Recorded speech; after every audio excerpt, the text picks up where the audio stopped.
I will say, I think that I don't think anyone can really doubt this, but I think the last election was influencer driven. And it's because it was almost this like perfect storm. And Yeah. I'm really glad that, I don't like that Joe Biden was president, but I like that how bad he was. My political like strategist mind is like, thank God he was so bad because it woke people up to how horrible the radical left's agenda was, Yeah. and more people started to get their news online, and there was a whole bunch of really really brave people who didn't care if they got canceled. They were like, Yep. this is right, this is truth, Yeah. and they just started posting. And so the whole conservative MAGA influencer army, I think, deserves a lot of credit for helping push Trump over the finish line. I track this kind of stuff, and so if you were to like track it on a graph, I would say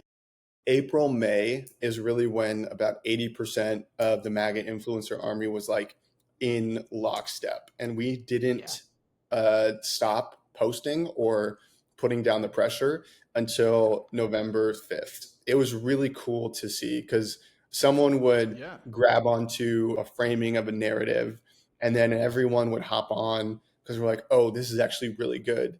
And then there would be a whole bunch of group texts and whole bunch of these Yeah. things like, how do we do this, how do we do that? And it wasn't necessarily like super organized, but everyone Right. kind of understood that the mission was to get Trump elected.